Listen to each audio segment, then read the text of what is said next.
Okay yung music. Okay ba yung sound? I mean, how about my volume pag nagsasalita? Okay ba? Hello everyone, good evening, Cheryl. We're doing great. I hope you're doing good then. Please let me know if okay yung sound ko before we start. And good evening again sa lahat. Welcome sa channel natin.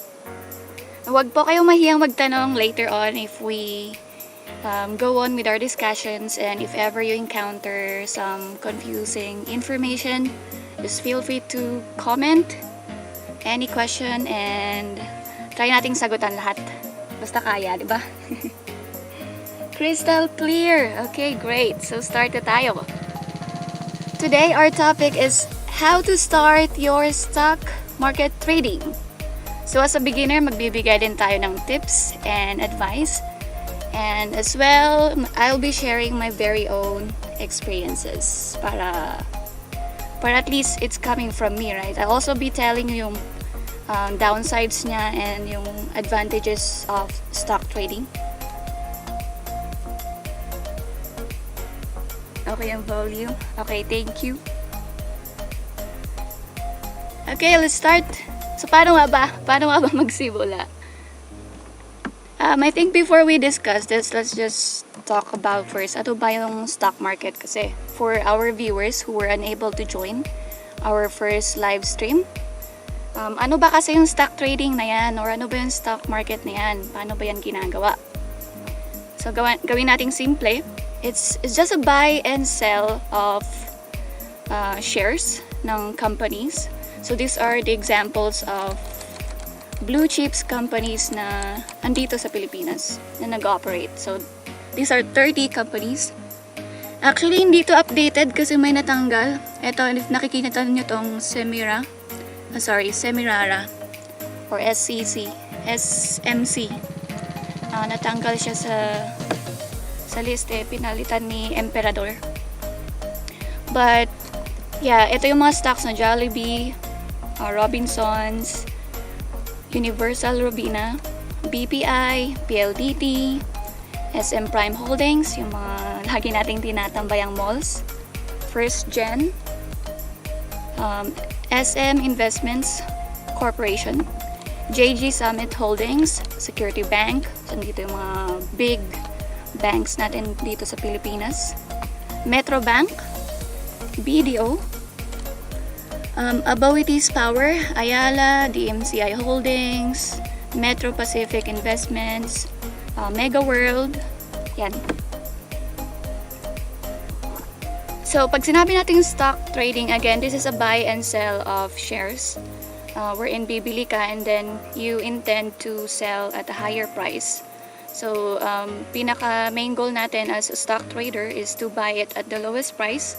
And then, using your analysis, which is padadaanan din natin mamaya. Using your plan, ibebenta mo at a certain, depende sa'yo kung after a week or ngayong araw na to mismo, next week, next month. Yung iba, they are for long terms.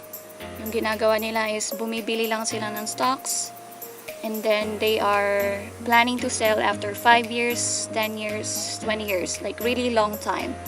Ganon sila magplano. So, meron tayong dalawang klase. It's either short-term stock trader or long-term stock trader. Okay? So, again, ganon ang stock trading. It's buy and sell of stocks.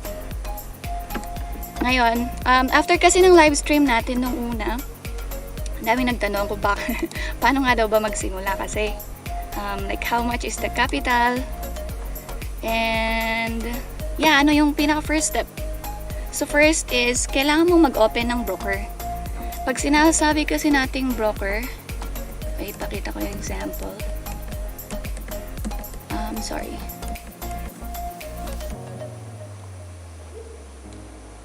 Pag sinabi kasi nating broker, this is the system that you use to buy and sell stocks. So, it's either from, madami tayong broker dito sa Pilipinas. Eto, from Metro Bank, meron tayo from BDO, meron tayo from BPI, meron tayo from Metrobank, ito yung mga brokers. Meron tayo from MyTrade. So, para siyang mediator, kumbaga. Yun yung ginagamit mo yung system nila to buy and sell stocks. Without broker, you will not be able to buy any stock. So yeah, like I said, meron tayong from BDO, from Metrobank, from BPI. Itong COL or Call Financial, matagal na to. Meron ding AAA, Things on Trade, U-Trade, 2Trade Asia, and MyTrade. So for my experience, na-experience ko nang mag-open sa tatlo. Yung pinakaunang broker ko was BDO Nomura.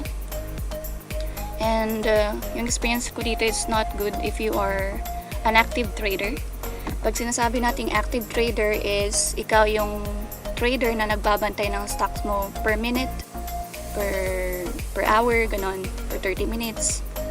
So BDO kasi madami siyang system lags. Though lately nag-improve naman yung system nila, but I do not recommend it if you are an active trader. Okay siya pag long term. If you are planning to buy stocks and then hold it for specific time, like years, ganon, months, is fine. But then, with my experience, I really don't like it. So, iniwan ko siya. I opened a second broker under First Metro Sec. So, ito yung broker under ni Metrobank. Experience. Talagang mabilis yung system nila. And they have a very friendly customer service. Actually, nakakausap ko pa yung talagang employees nila if I have questions about the stock market or yung nangyayari sa account ko. I can freely message them sa Viber or Messenger and nagre-respond naman sila. They also have Facebook group na mismong employees yung sumasagot ng questions mo about sa broker. And then they have a very good research na pala. Sila yung nag-forecast kung ano yung magandang stock, kung ano yung pangit, if it's already time to buy or sell. So, nagre-recommend sila ng stock na pwede mong bilhin. Same with MyTrade. Actually, BDO as well. They have a very good technical and fundamental analysis naman. Even MyTrade, they also have good ones. So, yeah, with First Metro Sec, kaya maganda dyan kasi yung opening mo is just 2,500 pesos if you're about to open a broker with them. So it's not really that big as what most of the people are thinking ng mahal. Kailangan daw bang 100,000? No, 2,500 lang. Ito, initial deposit niya, 2,500 pesos. And it's not hard to apply for a broker. You can do everything online as long as may ATM ka. So sa akin, ginamit ko yung an account with them. Kasi kailangan mo mag-transfer ng money to them before you can use the platform. So yeah, just for example, no, if you will decide to open a First Metrosec account, you just have to go to their website.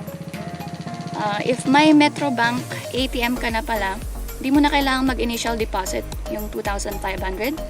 That is waived already if you are a Metrobank holder. For others naman, yon, kailangan mo talaga ng initial deposit. And you have two ways nga pala. You can either apply online or if may malapit na Metrobank sa inyo, you can just go inside a bank and apply for a broker. Just tell them that you're interested to get a broker and be a stock trader. Okay? And ano ba yung mga requirements? So first, you just have to fill in yung information dito. It's very easy. Mag-isip ka lang password mo, username, then your address. Verify mo yung email mo. And then you will be uploading documents. Ang document naman na kailangan nila is just 3 signature. Tapos ID mo, ito lang, ganito yung tsura niya. Yan lang. And then, copy of your IDs. So, yung acceptable IDs nila are passport, driver's license, SSS or GSIS card, PRC ID, multi-purpose ID card, yung SSS. SSS ba yun? Iba multi-purpose na siya. PhilHealth, TIN card, Voters ID if you still have. Kasi di ba nawala na yan. Senior citizens ID. If senior na. And then ID with address. So sa akin yung sinubmit ko lang was passport tsaka yung PRC ID ko. Yun lang. And then next is valid proof of billing statement. So tinatanggap nila yung bank statement, credit card statement, insurance statement, as long as napapakita yung address mo dito. Meralco, electricity, water bill, cellphone bill, cable or internet bill, remittance receipt. Sa akin, ang sinubmit ko, ano ba yun? Internet address. Tsaka just for backup, nag-submit na rin ako ng electricity bill with them. And okay lang pala na hindi nakapangalan sa'yo yung bill as long as mag-match yung address sa mga ID na binigay mo. Yung mga to. Dapat match yung address. Okay. And then after nilang ma-receive, makaka-receive ka ng email confirmation and they will be scheduling a video interview. So, tatanungin nila kung balak mong tumakbo bilang presidente. Joke lang. Hindi, i-verify lang nila kung nagmamatch ba yung sinubmit mo sa ID mo. So, tatanungin nila kung ano yung birthday mo. Kung nakalimutan mo yung birthday mo, patay ka dyan. Hi, Ami! Si Ami nga pala, one of my friend in Thailand. So, teacher kami doon dati. Ako. Nakiki-teacher sa kanila dati. Tsaka travel buddy ko dati doon sa Thailand. And she's still in Thailand. So, thank you, Ami, for visiting. And if may tanong ka lang, please let me know, Tsaka yung pinag-uusapan natin, right, na mag-live ako. Ito na yun, pinapractice ko. So please bear with me kasi this is just my second time to go live stream and I'm still conquering my fear. So please bear with me, guys. So mga kakapasok pa lang, please start the video para makarelate kayo sa sinasabi ko right now. And please don't forget to subscribe and like na rin this live stream. Thank you so much. So after yan, it will take 2 to 3 business days usually for your account to be approved. And once approved na, pwede ka nang mag-trade. However, I do not suggest that. Huwag kang mag-trade agad-agad. Huwag kang magsunog ng pera. Kasi sa stock market, ang ganda talaga ng kitaan. But then, pwede ring masunog lahat-lahat if you are very uncareful. Ipapakita ko sa inyo mamaya kung paano ba yung kitaan dito. Tsaka kung ano yung ginagamit ko every time I trade. Okay. Just to give a review as well kay my trade, yung third broker ko, is madaliling mag-open ng account dito. Everything can be done online. Same requirements, you just have to submit yung mga IDs. Tapos yung initial deposit naman dito is 10,000 pesos. But then if you are a member of Traders Lounge, it's a Facebook group na nag-offer ng free learnings about stock market, which is doon nga pala ako natuto, all for free. Doon ako nagsimula. Aside from Google and YouTube, doon talaga ako nag-grow. If you are a member of that group, it's Traders Lounge, is 5,000 na lang yung opening mo dito sa my trade. Instead of 10,000 pesos, 5,000 na lang. Ang kagandahan naman kay my trade is they have very friendly as well na customer service and quite faster in replying questions. Kasi sa trading platform mo mismo, ito, if nakikita nyo to, may chat dito. So habang nag-trade ka, if may problema ka sa platform mo, you can freely message them there and usually mabilis naman sila mag-reply. You can also message them sa Messenger. Unlike kasi kay First Metrosec sa Metro Bank, wala silang parang company messenger. So usually yung mga kinakausap ko lang doon are employees talaga. But with my trade, they have a customer service na naka-design for any question sa trading platform nila. And as well, yung account kasi nila, yung platform nila is parang pro version. Sa first Metrosec kasi, sabi natin dito, diba, is 2,500 pesos yung initial opening mo. But it's better to actually get their pro version, which is may features siya na mas advanced, tsaka mas mabilis yung platform. The thing is, kailangan nasa 100,000 pesos yung capital mo to get the pro version. It's either 100,000 na naka-trade sa lahat ng stocks or 200,000 pesos yung nasa buying power mo. Unlike kasi kay MyTrade, ipakita ko nga yung picture niya para relate.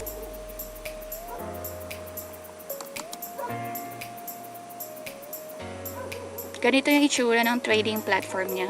Medyo parang ganito rin yung pro version ng first Metrosec. Though as of the moment, they're still working for additional features, which is like auto cat loss or yung mga special features which are available for pro version. So, so far, para sa akin, medyo parang pro version yung itsura. Although kulang pa siya for now, but getting there. And as well, pag nag-withdraw ka kasi dito, kunyari nakabenta ka na, tsaka gusto mong mag-withdraw, normally, dinediretso nila sa bangko mo. But with MyTrade, you can request any withdrawal na ilagay nila sa GCash mo or sa PayMaya account mo. So far, parang siya lang yung kilala kong broker na may ganong option. Na may PayMaya or GCash withdrawal option. Yay! Thank you so much, Abby, for sharing our link.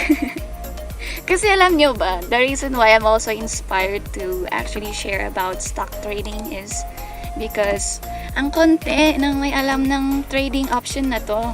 Alam mo yun? Yung problema natin dito sa Pilipinas or even OFWs actually sa sa around the world, Pilipinas. So for example, for you, Amy, nandiyan ka sa Thailand, pwede kang makipag-stock trading. You just have to, sana may BDO ka or BPI or Metro Bank. You can do your everything online. Pwede kang mag-apply online. Pero ang problema nga, not everyone knows about stock market. Ano nga ba to? Tsaka bakit ko ba siya nagustuhan at the first place? So papakitaan ko kayo ng sample kung ano ba yung kitaan dito. So ito yung stock ni JFC nga pala. So for example, no, if maaga mong nakilala si Jollibee or let's say stock market, nag-trade ka way back 2009. So let's say from 2009, wait. Hi, Sir Doms. Thank you for joining. If kapapasok mo lang, sir, you might want to restart our video para medyo hindi confusing. Team Payaman, hello! Thank you for visiting me. YouTuber tayo lahat. Okay, so here kay JFC nga, for example, if nag-invest ka way back, so yung presyo niya at that time was 54 pesos. Yes, 54 2009. And then let's say nag-decide ka magbenta noong 2018. 9-8 yun, after 9 years. Whatever money you have invested there have already gained 443%. Ganun kalaki. Imagine that. Kasi diba, if you will think about it, if you're just putting your money sa bank, magkano ba yung interest rate nila dun? 0.50%, 0.25%, and that's 1 year, 365 days. So, aanhin mo naman 0.25, 0.50, less tax pa yan. Kaysa doon ka nagbabangko, why don't you invest, right? And have this potential to earn this much. Pero ang problema dito kasi not everyone is talking about it. Walang nag-i-introduce about stock market ng mga kapanahunan natin. It's like pangmayaman lang. Dati, ang ginagawa nga na pala nila, if they have orders, they still have to call yung customer service para lang mag-buy and sell ng stocks. But ngayon, everything is already digital. Pwede mo nang gawin on your own. Di mo na kailangang tumawag-tawag pa. So yeah, ganito yung kitaan dyan if you have invested so early. At ipapakita ko rin sa inyo kung ano nangyari reality if hindi mo inaral muna. Kasi this will require study. Nga pala. This will require study. Kasi wala namang easy rich scheme, 'di ba? Ang meron lang is scam. Yung madali ang pera.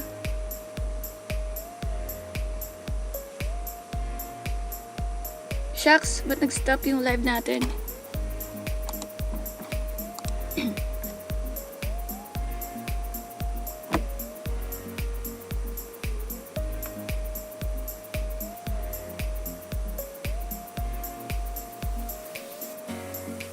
Nawala ba ako? Can you feel our internet sa province?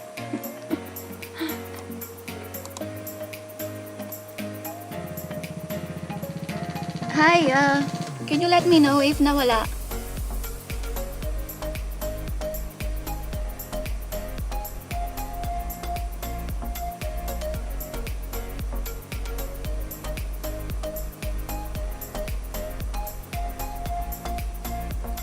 Ayan, okay yata. Sorry for that.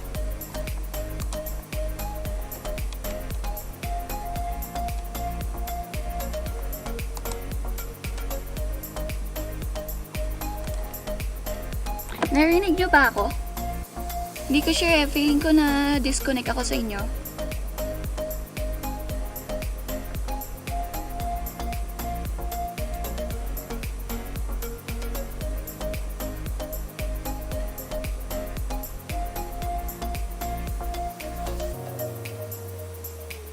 Mag-stock trading din sana ako, pero health insurance ako nag-invest. Yay! Maganda yan. Because later on, we'll actually be as well assessing kung para sa'yo ba talaga yung stock market. Kasi this will require a lot of time as well and study. Hindi siya basta-basta na magpasok ka lang ng pera tapos ganyan agad. 400% ka agad. No. It will not work that way. Oh, nandito rin pala si Benten. Hi, Sir Benten. Adamot idi, pero not all got educated about stock market. Yeah. Ang uso kasi before, right, is investment sa mga ano ba? Kapa. Yung mga nag-close, yung makatakot. Insurance, tama nga naman si Sir Doms. I also want to padaanan yan later on once I talk about yung constraints. Kasi syempre meron tayong pros tsaka cons of stock trading. So, but just to inspire you first, pakita ko yung last time din na nangyari. Meron kasing bagong grocery stock or grocery company na nag-open. Tapos, silang kumita ng kumita sila ng 50% in a day. Just for one day, kumita sila ng 50%. Can you imagine that? So, itong is a Mary Mart. Nag-open siya. Kailan ba yung opening nito? Noong June 15. So, from June 15, 50% agad siya. So, if yung mga taong nakasakay nung first day, nag-gain agad ng 50,000 pesos. 50%. So, for example, if nag-invest ka that time ng 100,000, just for one day, meron ka ng 50,000. 3 days siya actually na ceiling, yung tawag namin. Yung maximum of 50% yung tinaas niya. So, from 1 peso yun, opening niya is, 1 peso. Price range. Measure ko lang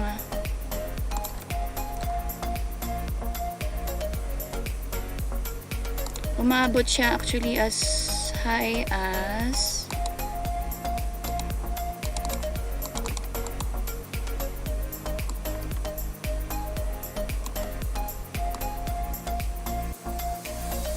kulang tayo. Naging siya 3 days ceiling so 150% yung nangyari for the first 3 days niya.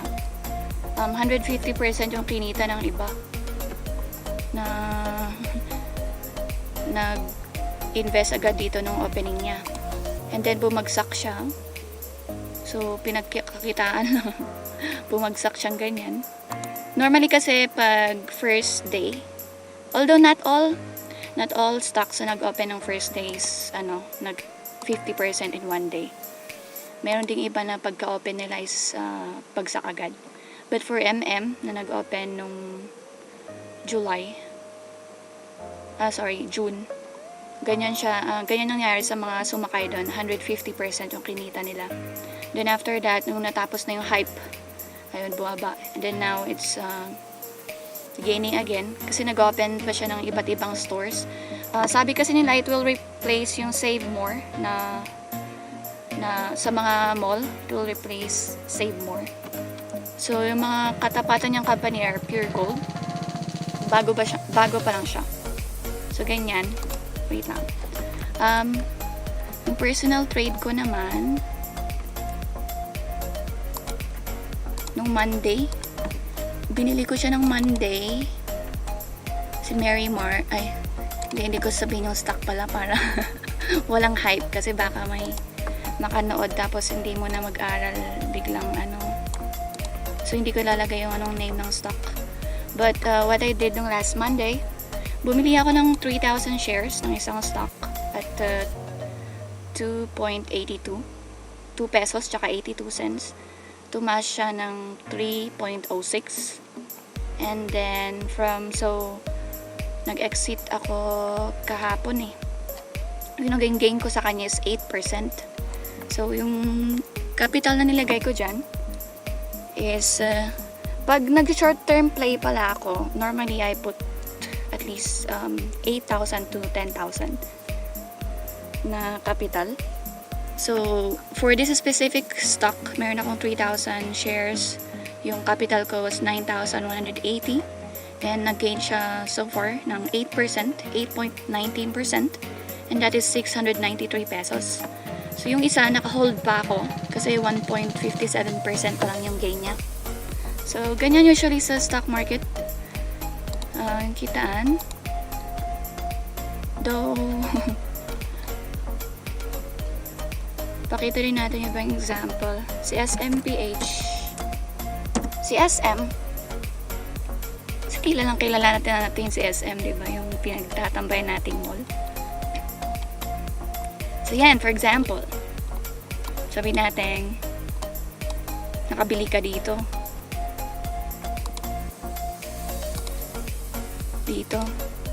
Then, naisipan mo magbenta dito. Using your strategy or your analysis. Meron kang 44% gain. And wait, ilang days na hold yun? Gamitan natin ng date.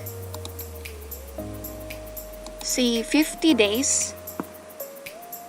So, just for 50 days, meron kang 44% gain. O, diba? Ganyan siya. Tingnan din natin dito. Ito pa, oh.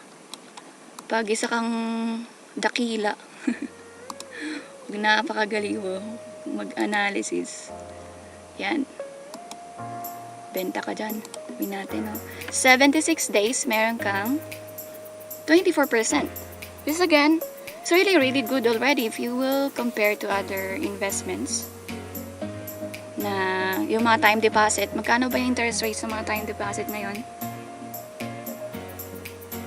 Diba, compare mo, 24 days. Usually, sa kanila may holding period times 10, diba? Or yung iba is may 5 years hold. Gaya sa MP2, which is actually is a good investment as well. Yung Pag-ibig MP2. Yung interest rate nila last year was 7%. Though that is, imagine mo, 365 days. That's 5 years hold. Pero sa stock trading kasi, you can earn quicker. Tsaka okay rin talaga yung kita dito. And then not much yung capital. Hindi mo kailangang 100,000 pesos. You can start as low as yung 5,000 pesos. But I highly suggest na start with 8,000 to 10,000 pesos. Ganon. Okay.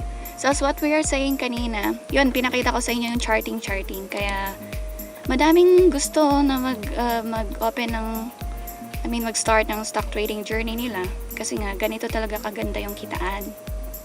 And ang maganda dito, it's legit. Hindi siya yung kinukuha yung pera mo, tapos bigla na lang tinatakbo. Hindi. Kasi hindi rin naman papasok yung investment mo sa any companies dito sa Philippines. Gaya nga ng mga to. Kung hindi mo, kung wala kang broker or kung hindi ka bibili.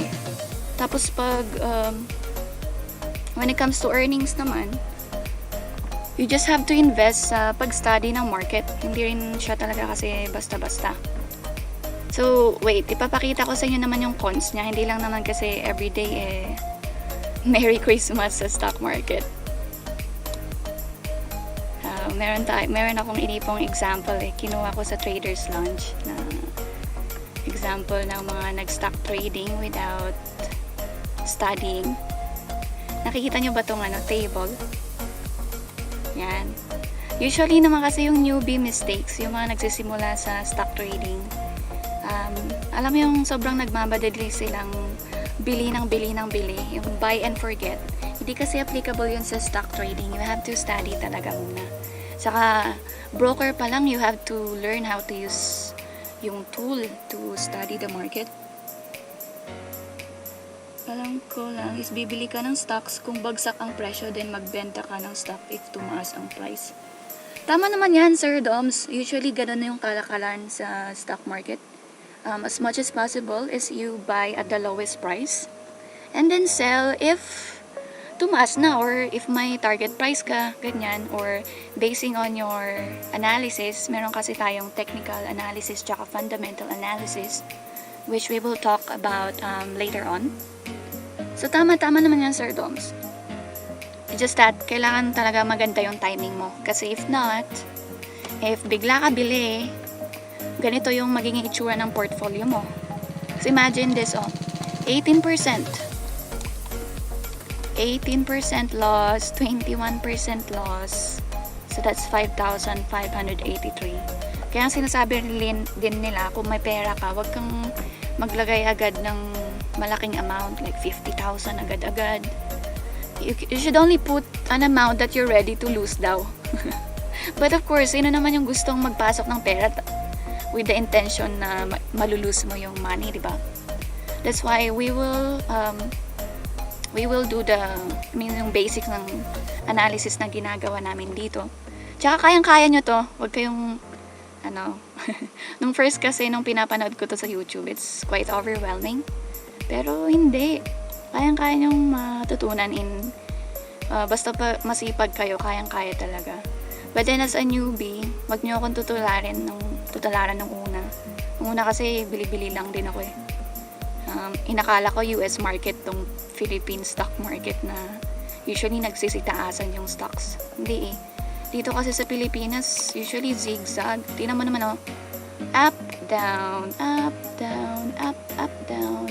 Zigzag Kung basta kang bumibili, wala, you will lose your money. Yan. But so far, gets nyo na mga guys kung bakit ang daming stock trader. Kasi ganito kaganda talaga yung kitaan. And yung kanina yung pinakita kong example is yung short-term trades ko. Kasi meron akong dalawang broker, yung sa First Metro Sec, which is under Metro Bank. And doon ko usually nilalagay yung long-term investments ko. Usually pag long term, dyan ka magandang magpasok ng bigger amount. At least. Pero pag short term trade pa talaga, it's best gamitin mo yung maliit na puhunan muna. Huwag kayong magmadali.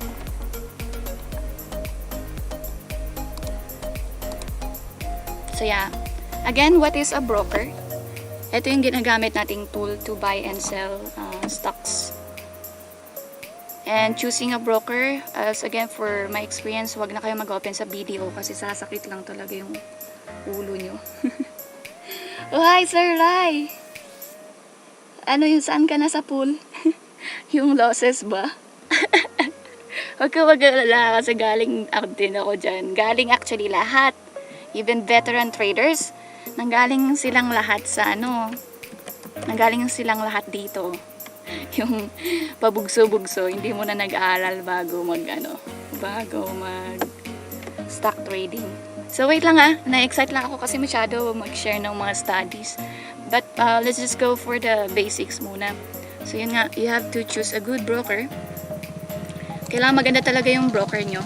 Huwag video mo muna na ewan mo na lang talaga.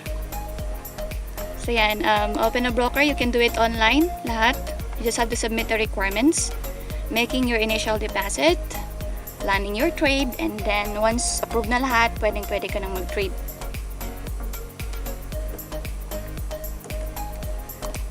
Okay, next. So yun, how much is the capital? As we mentioned kanina, as low as 2,500 pesos, pwede ka nang mag-open.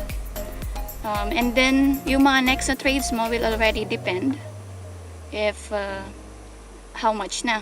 So, again, sa akin, normally I use the 8K rule. Bakit ba kasi tayo may 8K rule? Sa pag-stock trading nga din kasi pala, we have fees na binabayaran. So normally we pay 0.25% na bayad dun sa broker mo. Syempre wala namang system na libre, di ba? Maintenance pa nga lang ng website, ang mahal na, right? But then, it's just 0.25%. It's not really that big. Tapos, they have 12% tax. Ito. 12% tax. Tapos, PSE, transaction fee. Ang PSE is, ito yung tawag sa namumuno ba? Nagmamanage ng lahat ng stocks dito sa Pilipinas. So, overall, we actually have 200 plus stocks. Hindi lang 30 chips actually. Meron tayong 273 stocks overall dito sa Pilipinas. So, itong PSA, sila yung namumuno dyan. Sila yung nag-handle. So, they charge 0.005%. So, not really that much. And SCCP fee, ito yung clearing fee. It's just 0.1%. And then sales tax, which is 0.6%.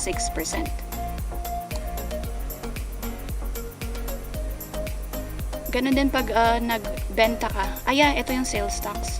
So, buy, wala siyang sales tax. So, pag nag-buy ka, usually yung pay mo lang dyan is 0.25%. Broker commission fee, tax na 12%, PSE transaction fee, and then yung clearing fee. And, ito, ipakita ko yung demo. Kasi normal lang. Kahit naman siguro anong business kasi, di ba? Imagine yung mga nagtitinda ng gulay sa labas. It's just normal for them to pay tax, right? They pay for rent, they pay for their employees, they pay for their electricities. Ano ba yung binabayaran nila? Diba? Parang ganun din dito sa buy and sell. Meron ding tax na binabayaran, which is not really much. So for example, kunyari piso yung isang share, tapos bumili ka at 5,000 pesos. Yung total fees mo lang naman is 23 pesos. It's not really big. Yan, 23 pesos. At sabihin natin nagbenta ka, tumaas sa 3. Yung piso mo, tumaas na siya sa 3. So, wow, meron kang meron kang 195% gain. So, that's 9,000 pesos. Yung 5,000 pesos mo, naging na siya, 14,000 pesos. And if you will see yung fees naman niya, to gain, so from 5,000 to 14,000, yung babayaran mo lang na fees is 134 pesos. Diba? It's not really big.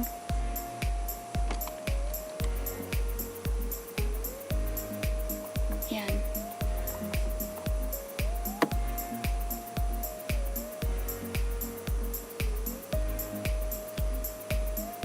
Yung terms. Aling terms, Madam Ame?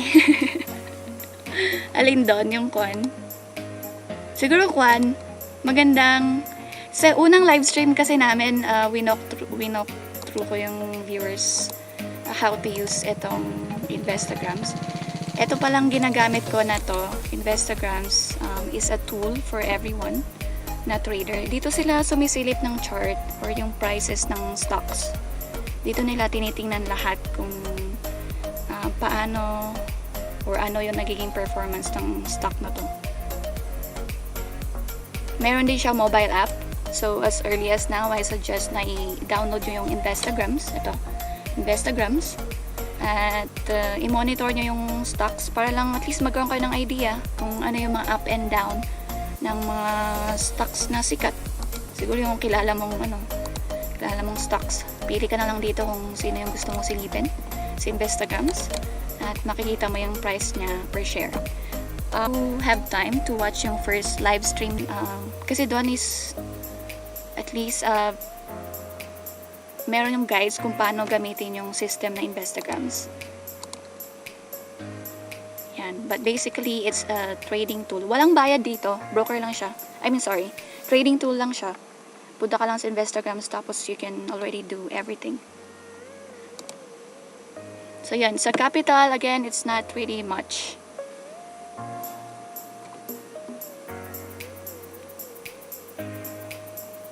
Now, let's move forward. Kasi dito ko na kayo tatanungin kung if you have time to study the stock market. Kasi sa stock trading talaga, kailangan nyo ng, alam mo yun, pag sinasabi nga pala nating technical analysis, you base your studies by reading the charts. So basically, you have to understand kung ano yung meaning ng mga to, yung mga kandilang to, green, red, ano ba yan? Yung mga nandito sa side, ano ba yan? So basically, pag technical analysis is gumagawa ka ng plano para kang, it's like probabilities na looking at the history of the stock, may pag-asa kayang tumaas to bukas, next week, next month. So naka-base ka sa history performance ng isang stock.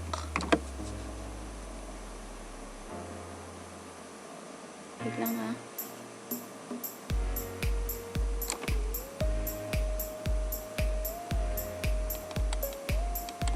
So for example, yung ginagamit kong strategy, my favorite strategy. Kailan ba ako bumibili at nagbebenta ng stocks? Yan. Pag technical analysis na kasi gagamit ka na ng mga ganito, linya-linya. Which is, again, at first, it's overwhelming, but trust me, sa una lang yan. Ako nga na hindi ako mahilig sa math natutunan ko to. How much more if you are passionate in learning.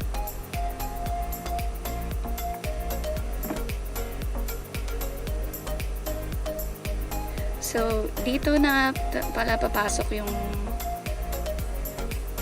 yung question na oo, nandito maganda yung kitaan, but the question is, do you really have time to study? Kasi if not, if hindi ka kasi nagbabantay ng stocks mo, etong example natin na 44% gain can be the opposite. You can lose 44% din. Even in a day, you can lose 44% in a day if hindi ka mag-aral muna. Tapos bigla ka na lang bumibili. Or if you don't have time to monitor your stocks. Though meron naman tayong strategies na good for 1 week or good for weekly strategies or yung iba monthly strategies din. Unlike me kasi sa akin yung personality ko is very impatient. Gusto ko yung days lang, yung tinatagal ng pag-hold ko sa isang stock. Gaya na nung nangyari doon sa chart na yung record na pinakita ko. I usually hold stocks just for days long lang. So nung nakita ko okay naman ako sa 8%, pinenta ko na. Tapos lipat na lang ulit ako sa iba. So wala akong patience mag-hold good for 1 week or weeks. And for our next live streams, actually we'll try to teach yung mga strategies na natutunan ko, which are weekly time frame. So hindi mo kailangang super tutok gaya ng ginagawa ko na per minute talaga nakabantay. Ngayon,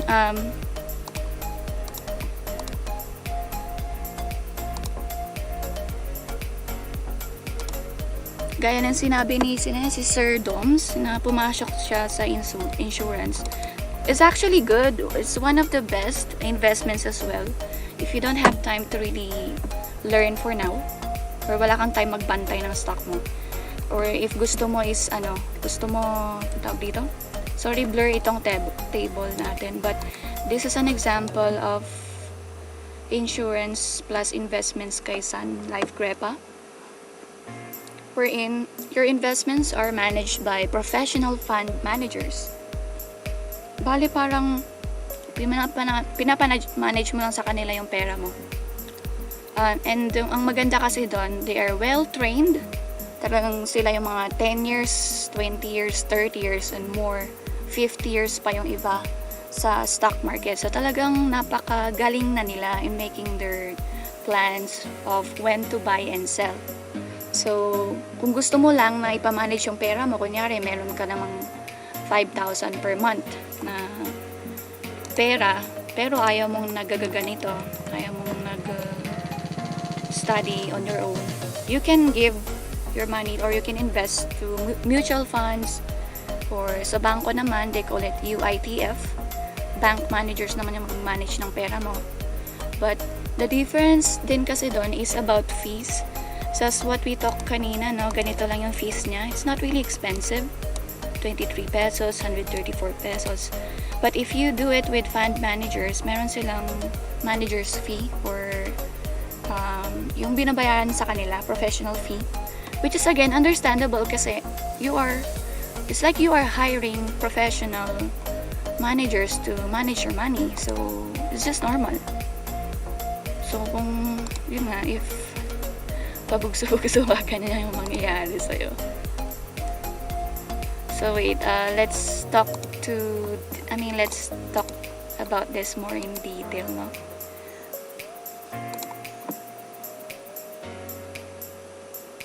So to become profitable kasi, you have to paulit-ulit na kahit sino na meet mo ng matagal sa stock market, they will always tell you na you have to study the stock market first. Yung technical analysis, yung pinakita ko kaninang charts. Pag sinabi naman nating fundamental analysis, eto naman yung you are studying based sa performance ng company.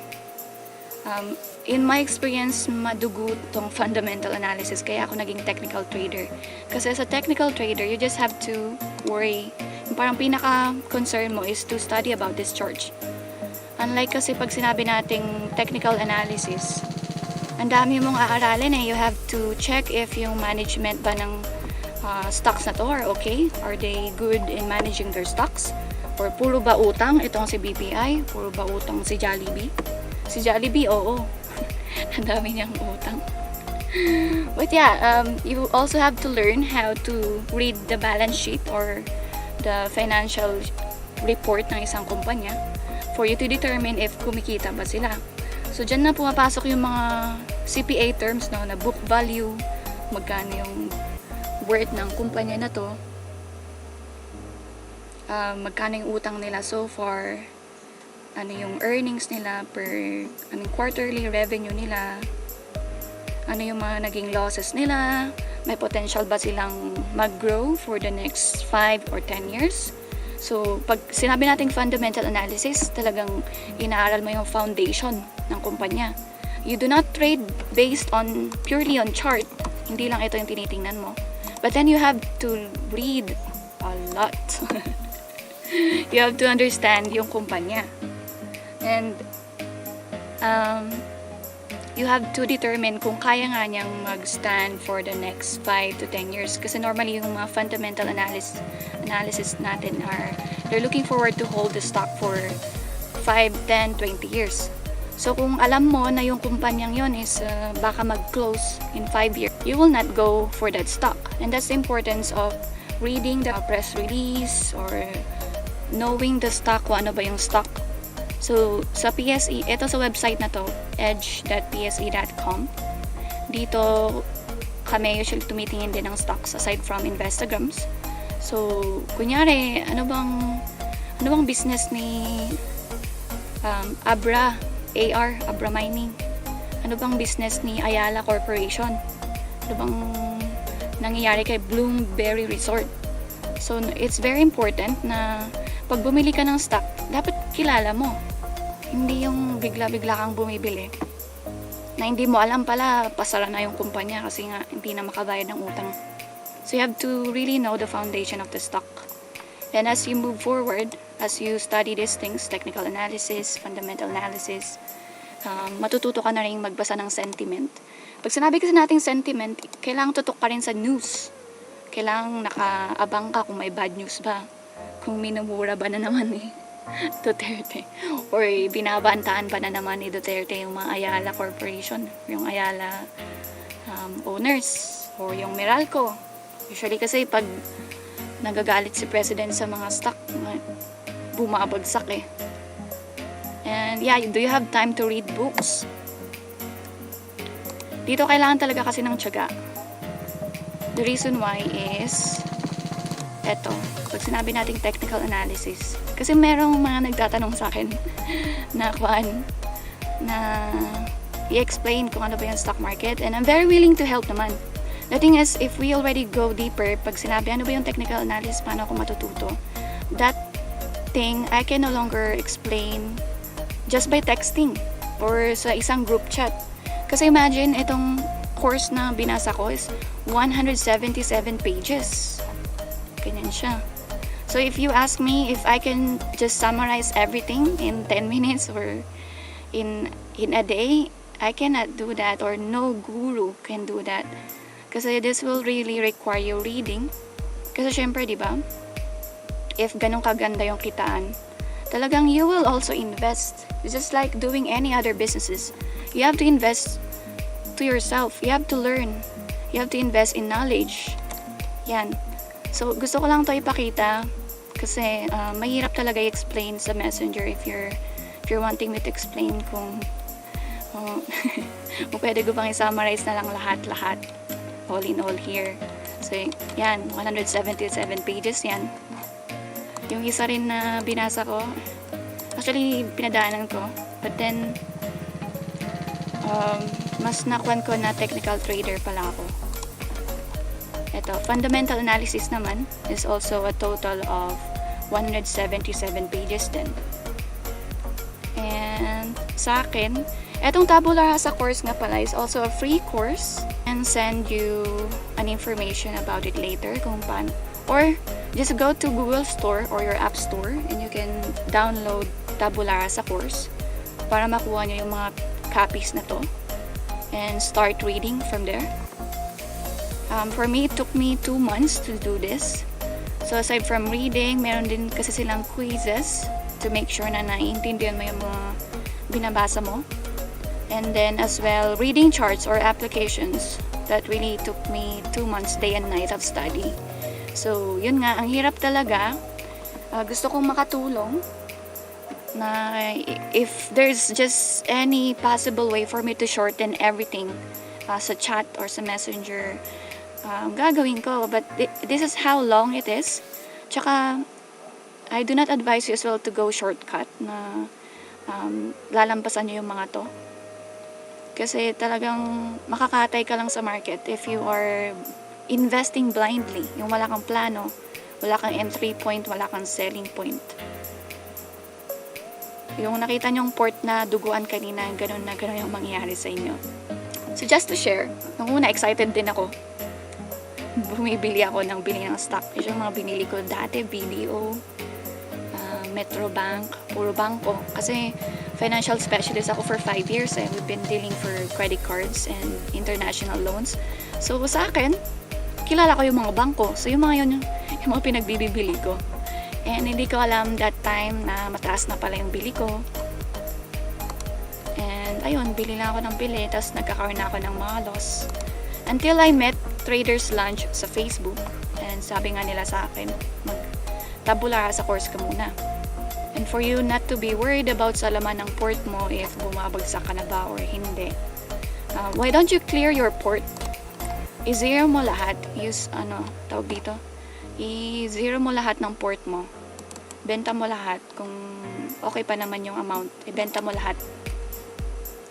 para maka-focus ka na mag-study ng technical analysis tsaka fundamental analysis. So, yun ang ginawa ko with a loss. Ang kagandahan dati kasi yung pinag-i-invest ko lang 5,000. Minsan pa nga, bumibili pa ako 1,500 pesos. 10 shares. Ganun lang yung mga pinagsisimula ko nung una. So, it's not that much nung nag-cut loss ako or nag-sell ako with loss. Buti na lang. And then, at first as well, I was planning to enroll sa TRC. Yung nakita ko ata before, 17,000 yung training nila annually. With that group kasi they give you stock recommendations kung ano yung mga magandang bilhin at saka if selling time na. But then, sabi ko ang mahal naman, 17,000. Tapos yun, nag-con ako sa Facebook until I met yung Traders Lunch nga, and then dun ko nakuha na pwede naman talagang libre pala aralin lahat without paying that much. So, buti na lang, hindi ako nag-invest ng 17,000. Nakalimutan ko kasi yung exact amount. But you have 1 year of training with them. Kasi normally, pag nagtuturo ka ng stock trading, stocks, usually may bayad sa mga gurus yung 5,000, 10,000. Meron pa yung winner, 200,000 talaga yung charge niya. Kasi hindi rin, tawag dito, hindi talaga kasi siya madaling aralin. Ang magiging puhunan mo naman daw, if gusto mo na libre na aralin, is kailangan mo ng tiyaga. You have to make sure that you really have time. Hindi kasi applicable sa Philippine stock market yung buy and forget or buy and sell after 5 years. Magsusunog ka lang talaga ng pera with that. You always have to make sure na meron kang plano before you trade a stock.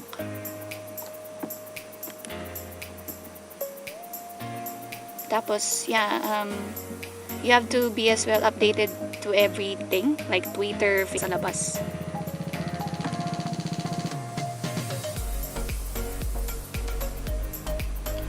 Sa current situation natin ngayon, stable, let's see the questions lang Sa current station natin ngayon, stable pa rin ba ang financial portfolios sa stock market?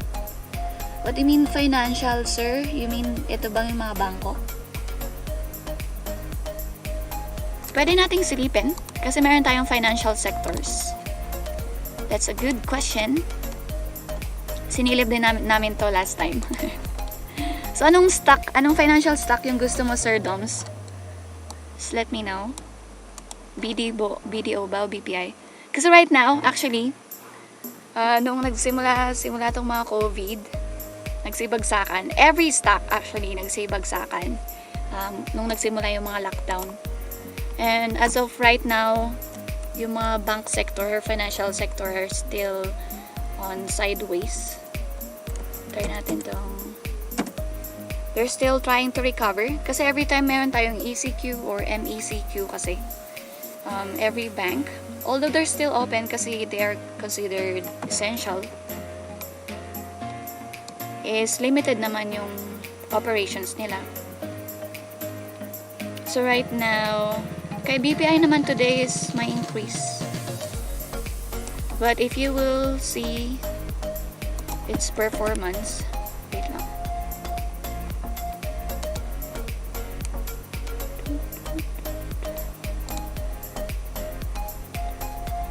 Close ko nga to, company list.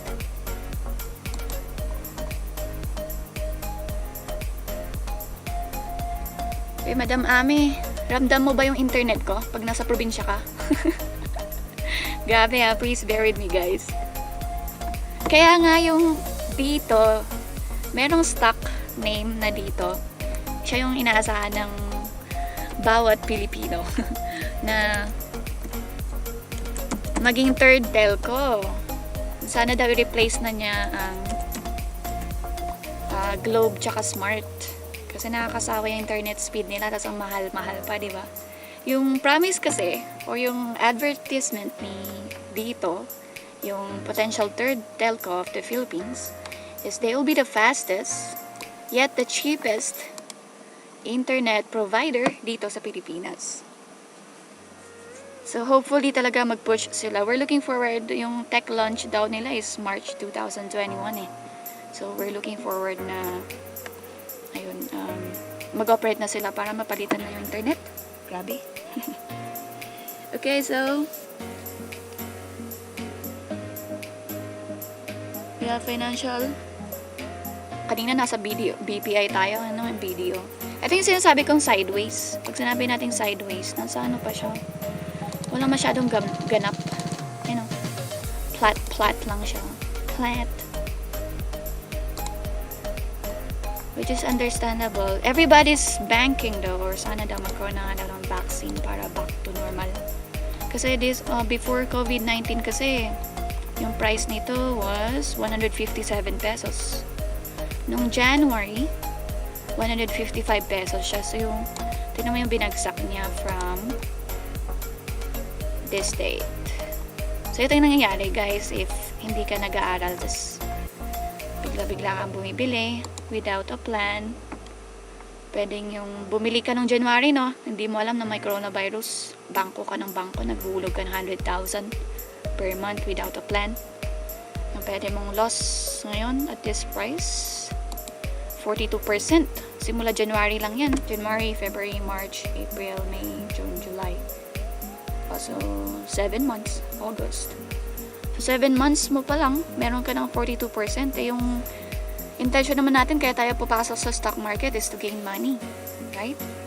But then, yun nga, if we trade blindly, if hindi natin basahin yung mga pinakita ko kanina, tsaka if you do not backtest first, yes, ganito yung pwedeng mangyari sa stock trading journey mo. Meron nga pala tong virtual trade. So, you can test the water muna. Pwede kang, kunya, may 100,000 capital doon, which is laro-laro lang. Don't be, kung matakot doon. Libre lang yon. Parang laro-laro lang na may 100,000, kunyari, an example, capital mo. And you can buy any stock doon sa virtual. Tapos, pwede ka rin magbenta, kunyari. So, everything is virtual. Walang mawawala sa'yo. So, that's how you can at least try this stock market. And I suggest you do that after you reading yung mga pinakita ko kanina. Basta i-download nyo lang yung tabula rasa course to start from there. Unang-una kasi magiging kalaban mo dito is technical terms. Yung mga, ano bang ibig sabihin ng mga to? Revenue, volume, profit, earnings per quarter, mga ganyan. Ano bang ibig sabihin ng mga yan? Ito mga kandilang to. Ano bang ibig sabihin ng mga to? So at least, if you finish reading yung technical analysis, you will understand itong table na to. And all you have to do is to apply it. Kasi makakalimutan mo rin yung binasa mo. If you will not apply it dito sa charting, magiging parang bula yan.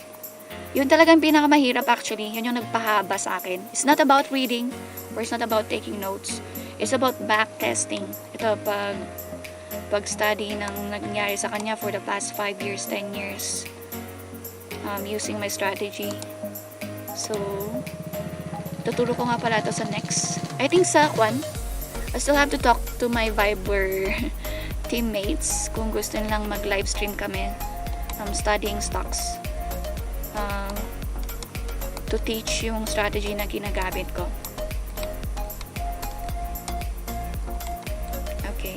So for this example, sa strategy na ginagamit ko kasi, ito, nagbigay siya ng buying signal dito.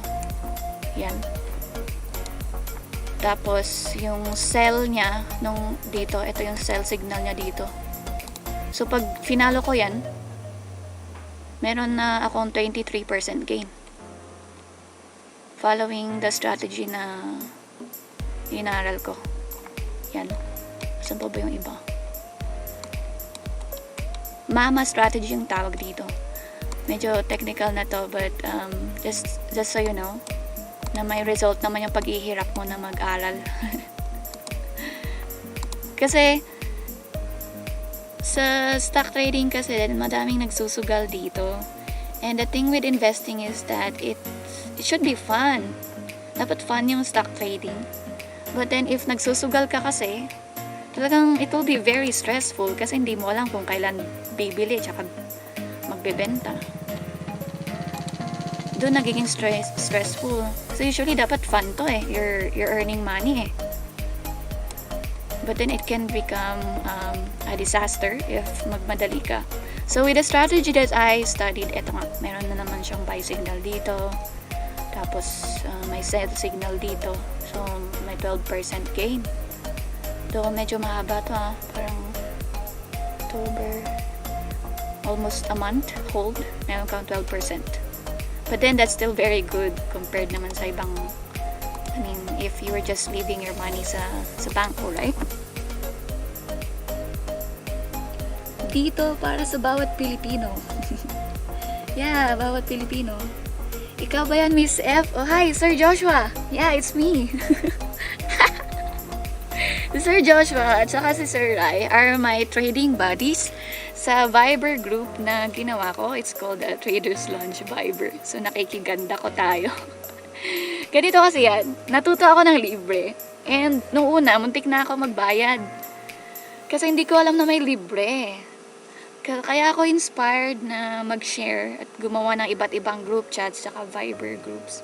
May isang Viber group. Kasi nga, madaming naghahanap ng kasama mag-trade pero hindi nila alam kung sino ba yung pwede. Or, alam mo yun, walang tumutulong sa kanila. Kasi the thing as well is that even if you read books, kahit ilang book pa yung basahin mo, kung hindi mo naman iti-testing, tsaka hindi ka makakausap ng mga taong nakasubok na ng stock trading, ang hirap talaga intindihin lahat ng mga to. So yun yung naging purpose ko kaya ako nag-create ng group chat sa Viber. Para may makasama ako. Tapos yeah, si Sir Rai, si Brett Ren dyan, tsaka si Sir Joshua are my trading buddies sa Viber.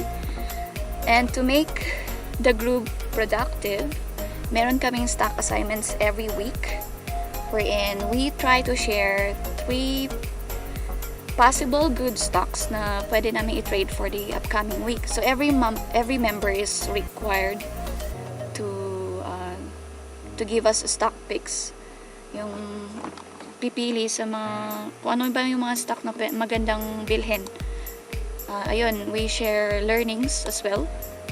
Tsaka yeah, para may makausap ka. Kasi it's nice, it's very good if you associate yourself with people that are doing the same business with you. Yung nag-trade din sila. And also if they are doing other investments. Ayun, maganda. We also have yung ant group namin. So, shout out sa lahat ng ants. Doon naman is mga advanced na talaga yung mga members. Kasi mga portfolio managers sila eh. Sila yung mga nag-work sa bangko. Fund managers. Tapos, big time talaga mag-invest. So, from them as well, I'm learning so much. And, I try to share sa mga magsisimula pa lang para hindi na kayo nahihirapan. And all for free. Because like I mentioned again, yung iba nag-charge talaga sila ng pera just for you to learn. And meron din nag-offer actually, nag-ask if I can teach with a fee. Sabi ko naman, actually hindi na. All you need is yung, alam mo yun, patience to learn. Willing naman akong turuan ka basta may patience ka lang matuto. Nawalan din kasi ako ng gana magturo if yung tao is ang gusto lang niya is magtanong ng stock kung anong stock ang magandang bilhin ngayon without studying. Kasi if I will say na BDO magandang bilhin to, tapos yun bigla siyang bibili, kukulitin niya ako kung kailangan ko na bang mag-sell ngayon. Alam mo yung mga ganun tipo na mahirap mag-depend kasi what if hindi ako makareply sa tanong mo at that time kasi busy rin ako tapos naipit ka na, super lost ka na. It's very important na you have to be still independent somehow in stock trading na wag kang umasa sa ibang tao. That's why kailangan mong dumaan sa butas ng karayom. Actually, every trader or even veteran traders, lahat talaga sila dumaan sa matinding pag-aaral. Hindi nila ma-reach yung level nila your expertise nila in stock trading if they didn't had the courage and patience to study about the market. So eto rin, meron din tinatawag kasi na sentiment or trading psychology. So hindi lang puro technicals or hindi lang fundamentals. Inaaral mo rin yung market tsaka kung paano mag-alaga ng portfolio mo. So for example, sa amin, the Traders Lunch, they encourage 3 to 5% mag-cut loss ka na. So ibig sabihin, if negative na yung port mo, if may loss ka na 3%, if short-term trader ka, if loss ka na ng negative 3% or 5%, ibenta mo na, huwag mo na hawakan. Hanap ka na lang ulit ng iba para makabawi. So, yun yung iba. Though maraming risk management available in the market, you just have to know yourself first. Gusto ko, as much as possible nga lang sana, first 10 minutes, nakabenta na ako eh. Ganon ako ka-impatient. Or usually days, up to weeks hold. Ganon. So yeah, Sir Rai, go ants. Thank you sa ants. Yan. And then,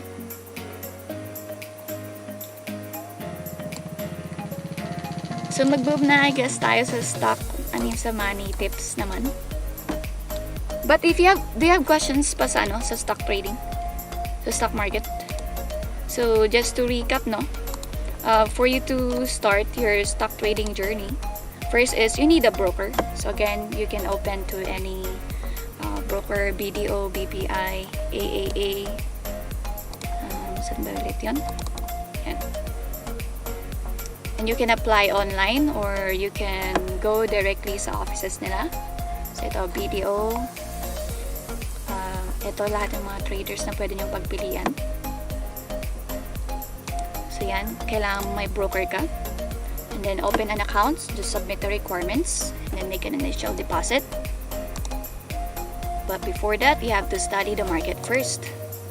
Dito, technical analysis. So sa next na live stream natin, I think I'll go sa pag turo ng technical analysis, yung ginagamit kong strategy. But ang dami actually sa market. Ang daming stock analysis na pwede or technical analysis na pwede. Sa fundamental analysis, we'll see. We will have a live, not sure if that's gonna be at 8 p.m. and ito will be Zoom with my aunt family, wherein we will be able to squeeze or get veteran inputs about ARIT. So we will be discussing about ARIT. Ay, bukas pa pala. No, sorry. Sa Friday pala. We will be having them. So at least, you might want to join kasi sila talaga is matatagal na sila sa stock trading or sa stock market. And they have heavy profile. Pag sinabi natin heavy profile, they've been in the industry for so long and they have different investments na. So they're really credible to talk about or to review a specific company detail gaya ng ARIT. ARIT is an upcoming or bagong stock na naman under Ayala. It's the first real estate dito sa Pilipinas. So yun yung magiging topic namin.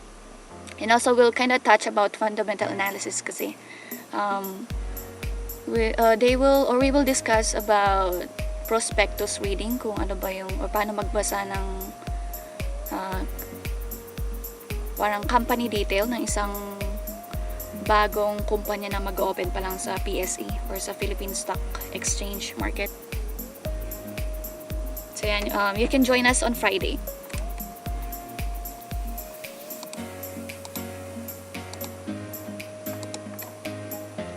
So yeah, money tips naman. So yung problema naman, aside from knowledge is also how to manage your finances. So yung problema, wala tayong yung mga usual kasi sinasabi, wala pa akong pera eh.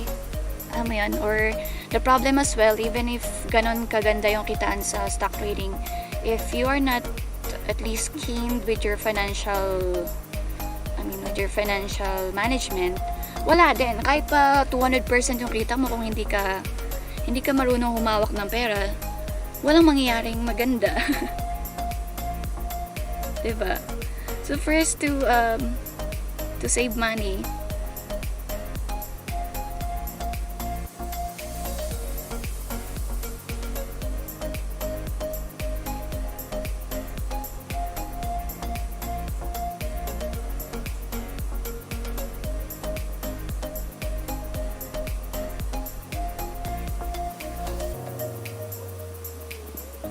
para mag-earn ka naman ng kapital to start your stock trading market or whatever investment you are actually planning to enter. Sabihin natin mag-enter ka ng insurance. Kailangan marunong ka maghawak ng pera. Una lang naman dyan, basic is what are you saving for? Parang yung Nescafe commercial na tinatanong tayo, di ba? Para kanino ka bumabangon? Or ano ba yung plano mo sa buhay? Ano ba yung mga goals mo sa buhay? Anong pangarap mo? At the age of 31, 35, 32, at the age of 29, gusto mo ba magkaroon ng first million? Or at the age of 40, gusto mo ba magkaroon na ng sariling bahay at lupa? Or ano ba yung retirement plans mo? At the age of 55 ba ng business? At the age of business? So there, you have to set your financial goals or your plans. Tapos ang gawin mo, ilista mo lahat yan. Para at those times na di-discourage ka, na bakit mo ba ginagawa yung isang bagay, is you have something to review again. So you always have to go back to your goals sa buhay, kung ano ba yung pangarap mo sa buhay. Tapos, track your expenses.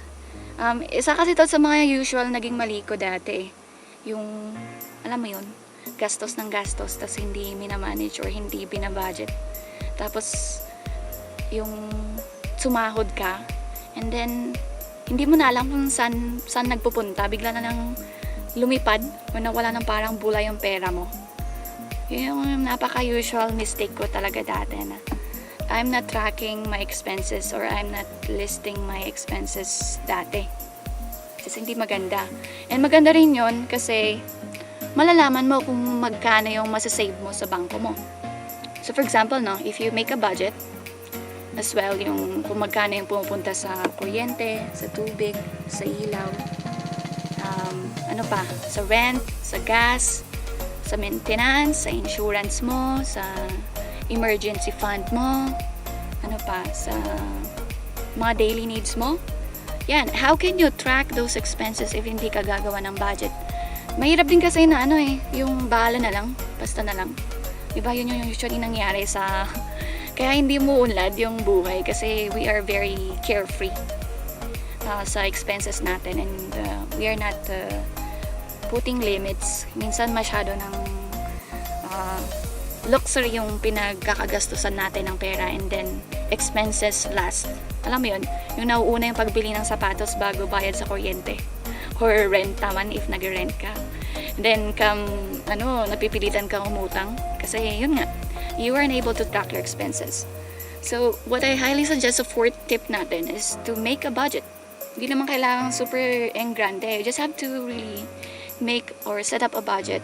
And then, I said here na get everyone involved. It's very important kasi na aware yung mga tao sa paligid mo if you're trying to save money. And this is also very important sa mga mag-asawa. Kasi ang hirap if yung misis lang or yung mister lang yung nagsasave ng money or nagtitipid. So when you make a budget, tapos yung asawa mo, you have to involve para aware siya na sa 20% kailangan nating kailangan nating ilagay sa bangko natin para may emergency fund tayo or may savings tayo. Tapos sa kuryente, ganito yung bayad. Then sa mga anak natin, ito yung tuition fee. Alam mo yun? Para alam niya kung ano yung mga expenses mo or yung magiging expenses sa sahod. Ang mahirap din kasi, usually yung nangyari sa setup natin is yung lalaki nagtatrabaho and then si misis yung housewife, diba? So si lalaki, si mister, bibigay lang ng sahod niya. Like every sahod, binibigay niya lahat. And then, magtataka na lang siya na bakit daw wala na silang pera. Bakit daw winawaldas yung pera, ganyan-ganyan. Hindi mo alam na naghihirap ako, ganito. Ganun nangyari pag hindi siya aware kung saan mo nilalagay ng pera. And it can be enough ng paggawayan nyo. So, you have to involve para aware siya kung saan napupunta yung pera. And as well, both of you should be clear with your goals. Yun nga, sabi natin. At the age of 30, gusto ko maging gusto ko makuha yung first million ko. Mga ganun. Pag single ka naman, ganun. Or kahit kayong mag-asawa. At the age of 30, 32, yun, may target kayo. We want to be a millionaire. And then, we want to be able to establish our own business. Mga ganyan. Get everyone involved sa plano mo. Or even your family, para maintindihan nila. Para hindi rin, maintindihan nila yung mga expenses mo, di ba? And ito, number 5, start saving. Maraming rule actually, but for me, what worked is yung 80-20. Ginagawa ko siya, I started doing this nung nagtrabaho na ako sa Thailand. Tapos breadwinner. Meron akong sinasave talaga na 20% of my savings sa ATM ko para if something happens, then although mahirap maging OFW sa una. Kasi syempre, yung iba, kailangan mo pang utangin yung capital, right? To fly. Tapos you have to pay for that. So, 50-20-30 rule. So, 50% will go to your expenses. Andyan na yung allowances ng mga sinusuportahan mo or yung daily needs mo. 20% is for your savings. Tapos 30% if may binabayaran kang utang. Now, when it comes naman to utang, be mindful kung yung utang mo is a good and bad. Kasi yung utang actually is not bad. Merong magandang utang. Maganda yung utang if ginamit mo to invest or something na magkakaroon ka ng revenue. Kasi may mga investments kasi na liabilities tsaka may revenue. Yung liabilities is yung walang return. Alam mo yung bumili ka lang ng tawag dito, ng something na hindi mo naman pagkakakitaan in the near future. Yun yung bad na utang. Yung utang ka for birthday, yun, it's very bad. Utang ka for, outing, yeah, that's a very bad utang. Yung good utang naman is, utang ka for the purpose to start your own business. Or, gaya lang nangyari sa akin before is, yung flight ko, kasi una na-offload ako, so naghihirap. So, ang daming pera na kuhan doon. So, umutang ako sa mama ko. Umutang siya, gano'n.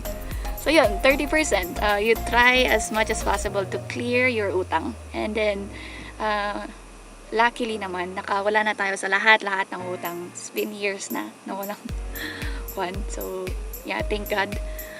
Pag wala ka naman ng utang, 80-20 yung gawin mo. 80% goes to your daily expenses and then 20% goes to your savings.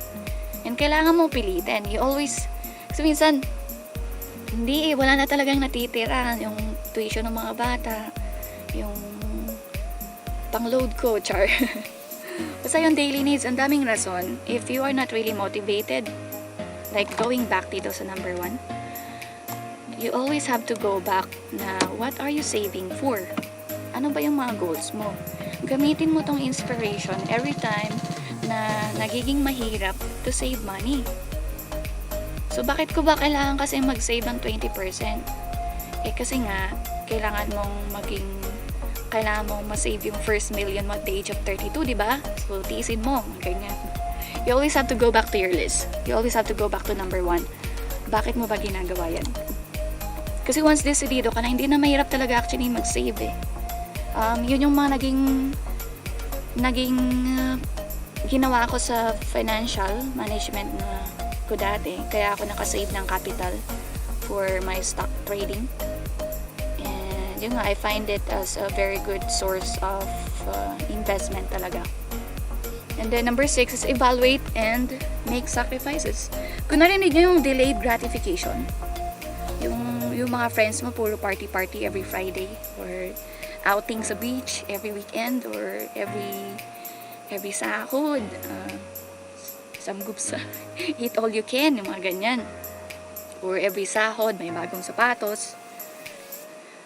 I-evaluate mo yung expenses mo, if worth it pa ba, if importante pa ba yung pinagkakagastusan mo. Kasi kung hindi, wag na lang. Make sacrifices. Kahit nakikita mo yung mga friends mo na nagpa-party all day, party all night, tapos ikaw nagtitipid ka ng pera, okay lang yan. Kasi again, you have the goal. Like for example, you want to be an owner of a business or gusto mo magtayo ng sariling bahay at the age of 45. Okay lang na ma-delay yung gratification, ayan mo silang mag-party-party. Yan. Next naman is challenge yourself and make it as a habit.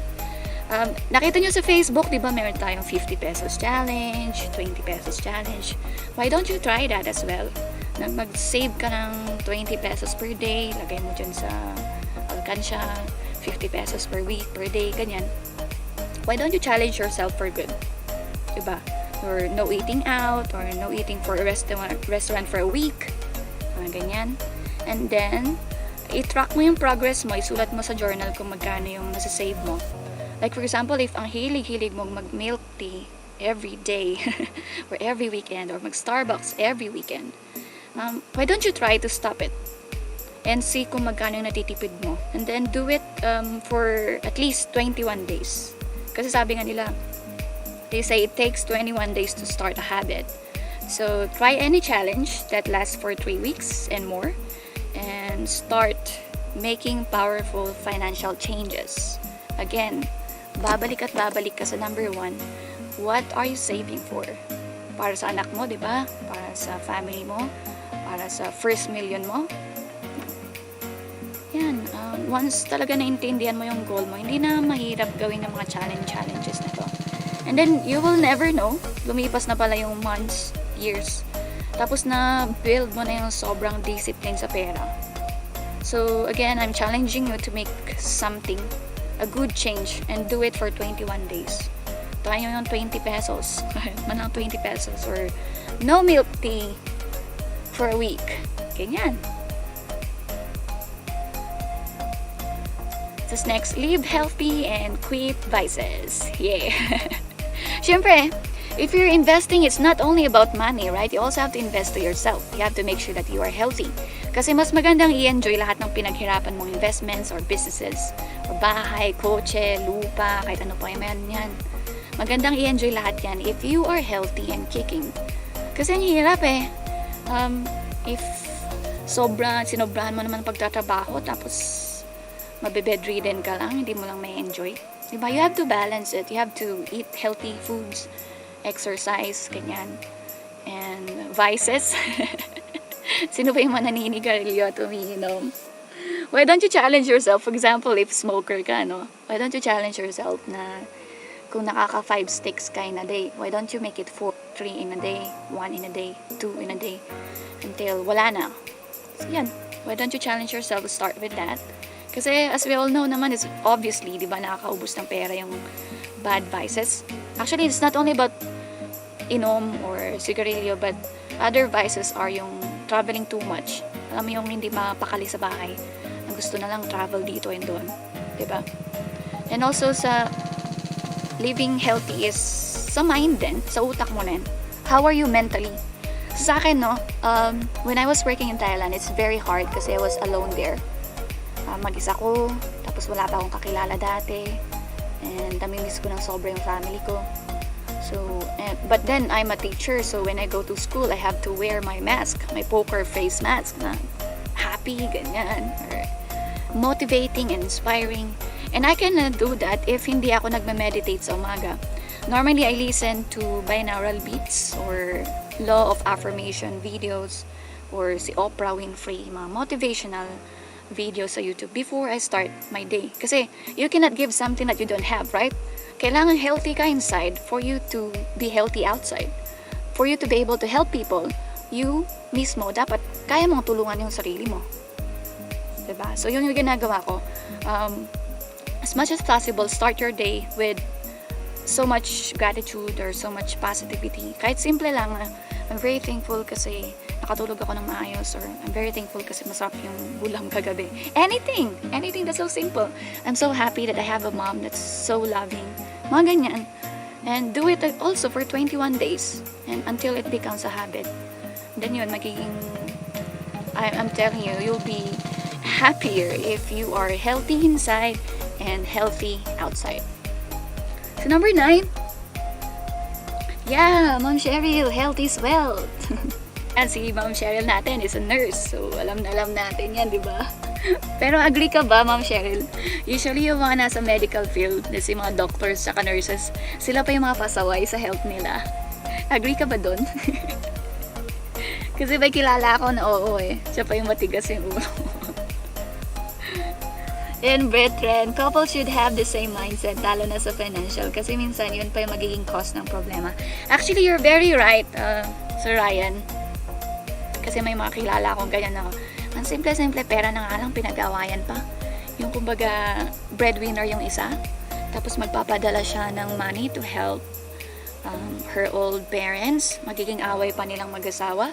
Kasi hindi aligned yung goals nila eh. Na, yun nga, when you make a budget, there's a certain specific percentage, for example, na walang magagawa. Ikaw talaga yung breadwinner ng family nyo.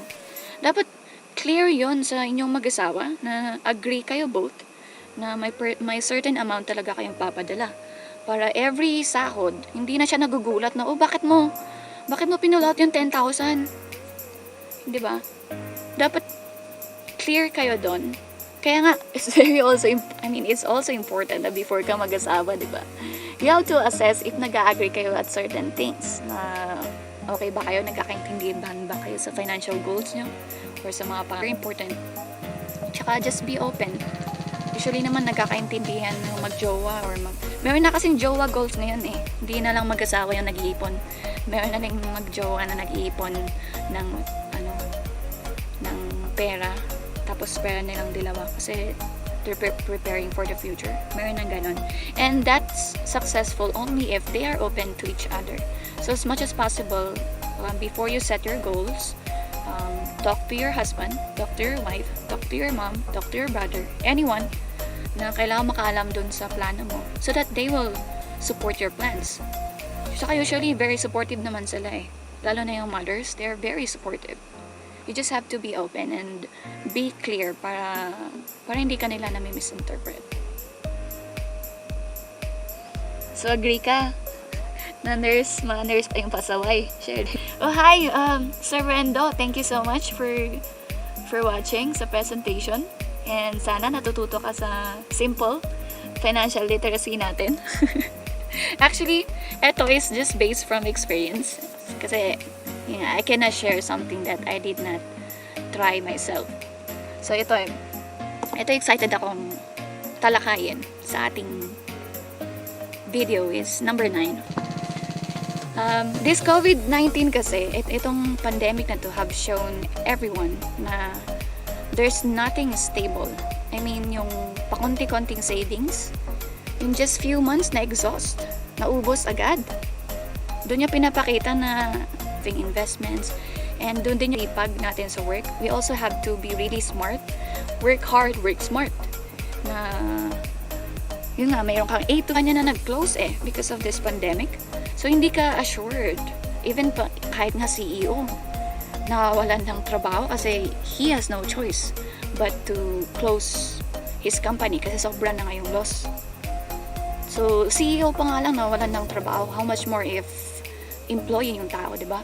Tapos, employed ka nga, pero exhausted na rin yung absence credit mo, yung sick leave mo, yung personal leave mo, yung mga paid leaves mo. No work, no pay, kumbaga. Ang daming nahirapan dyan sa ating mga Pinoy. Kaya nga naubos agad yung savings, tapos ang daming talagang nahirapan nung hindi sila nakatanggap ng, tawag dito, yung assistance from DSWD. Yung SAP ba yun? Hindi rin kami nakatanggap eh. So, find other sources of income and start with your passion. Hindi naman kasi kailangan sobrang hirap yung gawin mo just to find other sources of income. So say for example, your passion is baking. Why don't you make it as a business? Diba? Mag-bake ka ng cookies, ng cupcakes, sa benta mo sa mga kakilala mo. Actually, they're thriving. Yung mga online selling, they're thriving. Talagang successful or at least kumikita sila habang wala pang hindi pa fully nila. So if your hobbies are cooking, pwede kang magbenta ng mga cooked food. If you're also good in writing, you can actually start your own blog, your website. Kikita ka doon through ads. Selling, yun nga, if ma-PR ka, if you have I mean, if you don't have problems in buying and selling, you can start that one. Just look for something na dapat passionate kayo, hindi ka napipilitan kasi hindi ka magiging successful sa isang business if you don't love what you are doing. You have to, alam mo yung heart mo dapat nandun. Tapos binubuhos mo yung time mo, yung passion mo, and every time you are doing the business, you feel happy. Kasi you feel fulfillment at the end of the day na ginagawa mo yung gusto mo. For example, sa akin, market, sa stock trading, when I was looking for other sources of income, kasi usually every birthday ko naghahanap ako ng something bago, something na aaralin. So usually before is learning violin, piano, ukulele, guitar. Yan, I always make sure na dapat may bago sa birthday ko or dapat nakatapos ako ng isang magandang libro or dapat may natulungan akong tao isang araw, yung mga ganun. So yeah, meron akong passion na matuto ng kahit anong bagay. And then doon ko nakita itong stock market incomes or other sources of income. And then ayun, I started it and so far I'm really happy. Kasi ang dami ko natutunan for a short span of time. And as well, ayun nga, hindi natitengga yung pera sa bangko. Although, hindi naman everyday Merry Christmas, diba? But then, yung learning talaga, doon ako happy. And masaya kasi at least nagiging productive yung pera mo na hindi lang talaga nakaupo sa bangko. And as well, yung passion ko is ang hilig-hilig kong mag-picture, mag-video, ganyan. Kasi I'm very sentimental. So, ginamit ko yung passion ko na yun. And I became a YouTuber. Kaya ako nag-livestream ngayon. Kasi gustong-gusto ko nagsasave ng mga memories. Something to be watched. 10 years from now, 20 years from now, meron akong babalikan. So, yeah, kaya ako naging YouTuber kasi meron akong passion talaga in video editing and taking pictures. So, why don't I do it as well as another source of income? So, by the way, please don't forget to like this video. Para naman alam ko kung nakakatulong ako or hindi. Or don't hesitate to give me constructive criticism. If there's anything that I can improve more, just feel free to let me know. I'm very open for feedbacks and learnings kasi I always wanted to be good at something or better each day. So just let me know. And as well, sa YouTube kasi, you can earn through ads tsaka through views. So, if nakikita yung mga YouTubes, di ba, meron nag-flash na ads, good for 5 seconds, 30 seconds. Doon nag-gain yung mga YouTuber. Though it's not that much, though it's still money. So, in the future pala, until now, I'm still trying to meet the requirements para ma-monetize yung channel natin. In the future, if ever you see ads sa videos ko, please, sana, don't skip. Kasi, dun magkakaroon ng kita. And it's not that much, it's just magkano ba, Ami? 10 cents ba per ad? Cooking, why don't you take a video, tapos make a video, create your own YouTube, diba? You are doing your passion and at the same time, you are earning, plus you are also sharing learnings, diba? Sa YouTube. And what else? Real estate investments din. Meron akong kakilala na mahilig bumili ng condo. 1.5 million niya nabili, like 2017. And sabi niya yung value na daw niya at this year is already 3.5 million. Diba? Kung ang yaman mo. Pwede talaga. So, kaya marami rin nag-i-invest sa mga real estate kasi ganoon nga. Over time, nag-i-increase talaga yung value ng lupa. So, as one of your goals, why don't you target, diba? Bumili ng lupa tapos magplano ka to build an apartment. Ang kagandahan kasi pag apartment, you can already, para ka na ng pensionado na pag na-establish na, na-furnish na, and then people already renting to your place, you just have to wait. Matulog ka lang, tapos every end of the month is mag-collect ka na ng pera. Diba? Why don't you include it sa pangarap mo? Why don't you, if gusto nyo lang, na in the future you build your own apartment and create it as a source of your income. Yung pinsan ko, ang ginawa din niya, bumili siya ng condo sa Manila and ang ginagawa niya is pinaparent niya sa mga travelers. So it's either good for week, ganyan, days, or months, depende kung anong usapan nila. So yan, why don't you invest as well for real estates? Tapos, ano po ba?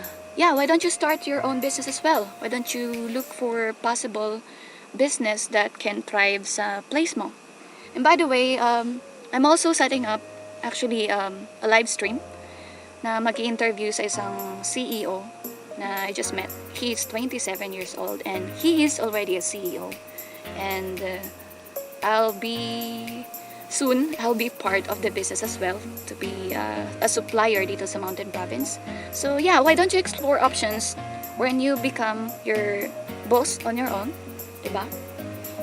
But yeah, I'll be sharing that video as well. I-interview ko yung dalawang CEO, yung CEO tsaka yung co-owner ng business na yun. And hopefully, no, if God allows, we'll be the supplier here in Mountain Province. And as early as now as well, I'm looking for resellers dito sa Mountain Province area. So if you wanted to be part of that business, just let me know sa messenger ko and I will help you. I'll just have to start first. We're still trying to talk about things as of the moment. But my point is, target to create or own your business. Diba? Mangarap ka. Again, go back to number 1. What are you saving for? Kailangan magplano ka. Kailangan meron kang financial roadmap sa anong plano mo sa buhay. And huwag kang matakot mangarap. Kasi kung pangarap pa nga lang, nagiging nega ka na baka, ay, masyadong mataas naman yung pangarap na yan. Baka hindi yan mangyari kasi ganito, ganyan. How will you be able to receive your blessings if nakangarap pa lang, if setting up goals pa lang, negative ka na, right? So, in setting up your financial goals, be bold with it. And, of course, gawin natin realistic, diba? Ang gagawin mo lang naman, kunyari, ang plano mo nga is to get your first million at the age of 32. Kailangan i-set up mo rin, ilista mo kung paano mo nga ba makukuha yun. Do I have to start my own business? Kailangan ko bang mag-invest sa lupa? Or kailangan kong magpatayo ng apartment? Alam mo yung mga ganyan. Dapat may plano ka. Magkano yung dapat kong i-save? Ganyan. Tsaka, be consistent with it. Kailangan gawin mo talaga yung plano mo. Kasi dito sa number 5, start saving 80-20 rule. Kunyari yung goal mo is to yung first million nga. Pero yung sinesave mo naman kada buwan is just 500 pesos or 1,000 pesos. How will you reach your first million if ganun ka lang kakonti mag-save? Right? So there. And number 10, be patient, persistent, and positive. Because wala talagang madali kasi sa mundo. Nothing comes easy nothing very rewarding comes easy. You have to work with yourself first. And kaya ako siningit itong money tips after discussing stock market. Kasi sa stock market talaga maganda yung kitaan dyan. But then everything can be useless. Or any other investment can be useless if you yourself do not have these goals. If you yourself cannot manage yourself, if ikaw mismo, hindi mo matulungan yung sarili mo, how can you help other people, for example, diba? Or how can you reach your goals if wala kang discipline, if wala kang patience, if wala kang persistence, if hindi ka positive? I said positivity here kasi, yun nga, nangangarap ka pa lang, negative ka na. How can you reach your goals? So there, these are not magic, but then, based on my experience, it's really effective. Kailangan talaga disiplina sa sarili mo. You have to understand yourself. Ano ba talaga yung gusto mo mangyari sa buhay mo? Dapat magsawa ka na laging nahihirapan or laging na lang nasa-short. Magsawa ka na sa ganyan. You have to, ang tawag doon, itaas mo yung pangarap mo and make a plan and then put it all into actions. Tapos wag kang mag-give up agad-agad if you experience challenges. It's very important to surround yourself with positive people and with business people. If you wanted to start your own business, why don't you look for peers na ganon yung thinking nila? Kasi if you're planning to own a business and then you are always with people na wala pang pangarap sa buhay, whether you like it or not, you become like them, diba? So if you want to be successful, be with successful people, right? And then, just review yourself. Yun lang talaga. Disiplinahin mo yung sarili mo. You have to understand kung para kanino ka bumabangon. Okay? So, do you have any questions, guys? Meron ba kayong question? Roger, dito ba Sir Roger? Oh, hi Sir Roger! Finally, mag-greet na kita. Tsaka si Sir Joshua. Nahiya na ako. Thank you for visiting my aunt family. Yan, sila Gimuti Levels and Sir Joshua, yung nakaspot sa akin. And I'm very thankful to this person kasi when the day that I was added sa aunt family, ang laki talaga naging impact sa akin to be more courageous sa mga gusto ko sa buhay. To face my fears and yun, ang dami ko talaga natututunan every day sa Viber group namin is always very healthy. Tapos nakakatuwa, meron ding mga sabawan moments. But what I really loved is yung passion ng lahat to help, especially for us newbies. They're very, very willing to help, their expertise and give you advices if anong magandang gawin mo. And sa kanila talaga ako natututo na kailangan taasan ko na rin yung pangarap ko kasi other people were able to do it. So, bakit hindi ko tularan, di ba? If it's all for the good. So yeah, thank you so much, Sir Joshua and si Sir Roger. Big time, din. Thank you, Sir Roger and Sir Joshua. At Sir Rai, as always, for supporting. Thank you for pag-visit sa live natin. And sila yung makakasama on Friday. So for everyone who's watching this, we're about to end. But again, I just want to let you know that we have a Zoom. Hindi pala, Google Meet on Friday. I think this will be between 6 or 8 p.m. Basta ganong oras. I will post sa Facebook kung anong oras yon.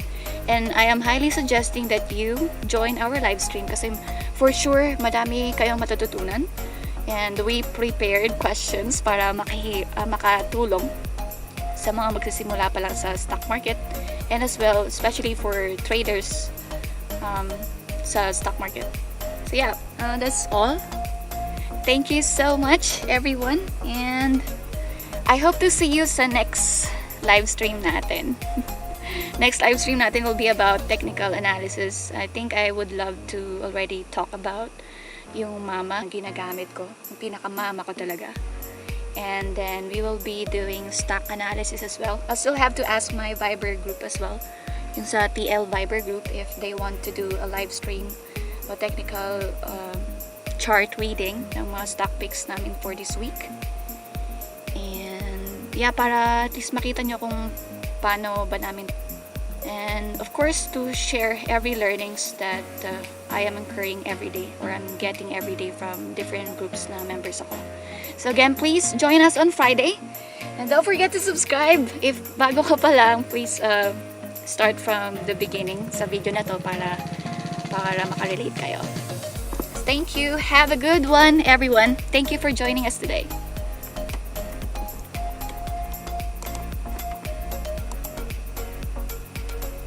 Salamat, Sir Roger. Ito yung ginagamit palang mag-live stream, Sir Joshua. If ever you gotta do your live stream as well. Tinuro no Sir Rai. So yeah. I'm gonna end it now. Salamat sa pag-join today. Good night. Thank you so much.